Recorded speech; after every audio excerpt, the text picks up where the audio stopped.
श्री शिवाय नमस्तुभ्यम। हर हर महादेव। जय श्री कृष्णा, जय श्री राधे। कैसे हैं आप सब लोग? धनतेरस की हार्दिक शुभकामनाएं आप सभी को।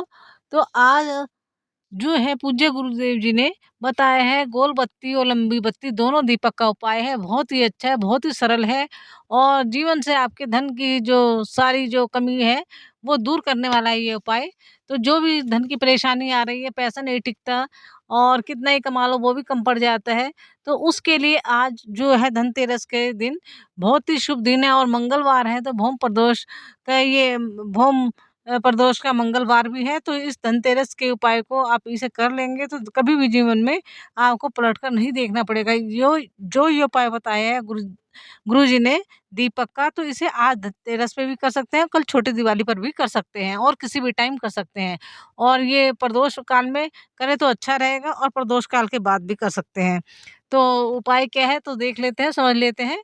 तो पहला उपाय तो ये है कि हमें 2 दीपक लेने हैं। एक लेना है गोल बाती का और एक लेना है लंबी बाती का। तो ये उपाय जो है विशेषकर धन के लिए है, धन लाभ के लिए है। और हमें क्या करना है, ये हमें कोई मिट्टी का या और किसी धातु का दीपक नहीं लेना है, ये हमें आटे से तैयार करना है। 2 दीपक और आटे के इन दीपक में हमें दोनों दीपक में क्या है, शुद्ध जो है गाय का देसी घी डालना है। और फिर हमें पहुंच जाना है बेल पेड़ के नीचे। बेल पत्री का जो पेड़ होता है उसके पास पहुंच जाना है। अगर आपके घर में है तो ये घर में भी उपाय कर सकते हैं, अगर मंदिर में है या किसी भी स्थान पर है तो वहाँ इन दोनों जो ये 3 दीपक हैं उनको लेकर हम पहुंच सकते हैं। तो ये उपाय जैसे मैंने बताया धनतेरस पर, दिवाली पर दोनों दिन कर सकते हैं और या एक दिन भी कर सकते हैं। और करना किस टाइम है, इसका करने का टाइम जो है प्रदोष काल में करना है, शाम के वक्त। अगर घर में पेड़ है तो उसमें उसके नीचे कर दें, कोई दिक्कत नहीं है।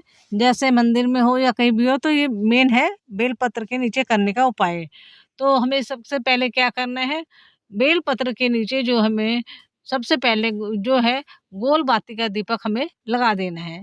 और अपना जो मुँह है हमारा जो क्या रहना चाहिए, उत्तर की ओर हमें मुँह करके रहना चाहिए। जब भी हम लगाएँ, ज़रूरी नहीं है मंदिर में लगाएँ, अगर पेड़ पर भी लगा रहे हैं तो मंदिर में नहीं है, पेड़ जो बाहर है बेलपत्र का, तो भी हमारा मुँह जो है उत्तर दिशा की ओर होना चाहिए, तब हमें ये लगाना चाहिए। और जो है दूसरा दीपक हम कहाँ पर लगाएँगे, उसके बाद जो 2 दीपक बचे हैं उन्हें अपने घर पर लेकर आ जाना है। मतलब वहाँ से बेलपत्री के वहाँ पर हमने रख दिए और एक गोल बत्ती का दीपक हमने वहाँ लगा दिया और बाकी जो 2 दीपक बचे हैं लंबी बत्ती के, वो अपने घर में लेकर आ जाएँ। अगर हम घर में ही ये उपाय कर रहे हैं तब हमें क्या करना है, अपने मेन गेट के सामने उत्तर की ओर मुख करके हमें क्या है, ये दोनों जो दीपक हैं लगा देने हैं। एक दीपक तो जो लगाना है हमने बाहर पर मेन गेट पर लगाना है, उत्तर की ओर मुँह करके लगाने हैं और बाहर मेन गेट पर हम सीधे हाथ की तरफ लगाएँगे। जैसे हम गेट के बाहर होंगे तो जहाँ हमारा सीधा हाथ होगा, सीधे हाथ की तरफ हम उसे दीपक को लगा देंगे लंबी बाती को। और एक लंबी बाती का दीपक जो बचेगा उसे अपने घर के मंदिर में हम लगा देंगे। और तीनों दीपक में हमें क्या करना है, जो हमने बेलपत्र पर लगाया है वो भी, और जो एक मेन गेट पर लगाया है और एक मंदिर में, तो तीनों में एक-एक कमलगट्टा डाल लेना है। तो इतना अच्छा उपाय है, ये अचूक उपाय है, इसे जो भी कोई कर लेगा उसके जीवन में, गुरुजी कहते हैं कि कभी जीवन में धन संपदा की कभी कमी नहीं रहती, सुख ऐश्वर्य सारे भोग वो भोगता है इंसान और सुखी रहता है। तो इस उपाय को जरूर करें। और दूसरा उपाय हमें करना है अपने परिवार के दुर्भाग्य को दूर करने के लिए।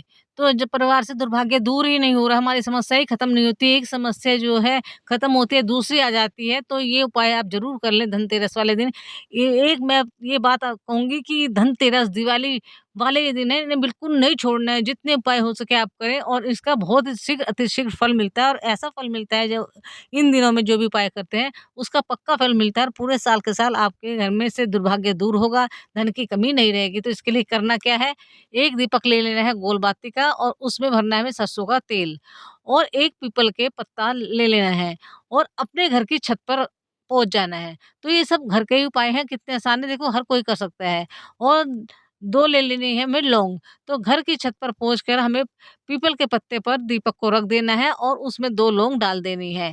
तो बस ये देखिए कितना छोटा-सा उपाय है और इस तरह से करने से क्या होगा, हमारे जो है सारा दुर्भाग्य दूर हो जाएगा। घर में जो एक के बाद एक तंगी परेशानी आ रही थी, सब हमारी दूर हो जाएँगी। तो इस तरह से छोटा-सा उपाय आप धनतेरस में और दीपावली दिन, मैं तो ये कहूँगी दोनों दिन लगातार करें तो और भी अच्छा रहेगा। और तीसरा उपाय ये है, परिवार से अगर बीमारी जाने का नाम ही नहीं ले रही है, हमेशा परेशानी बनी रहती है और तब हम इस धनतेरस वाले दिन और दीपावली वाले दिन हमें ये उपाय भी कर लेना है तीसरा जो गुरुजी ने बताया है।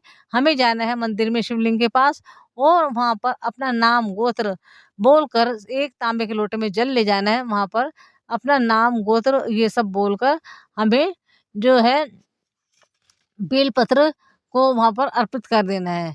तो शरीर में कष्ट हो, कैसा भी कष्ट हो, संकट हो, सब कट जाएँगे, लेकिन बेलपत्र को ऐसे ही हमें समर्पित नहीं करना है। हमें लेनी है बेलपत्र की सिर्फ़ आगे-आगे की डंडी लेनी है।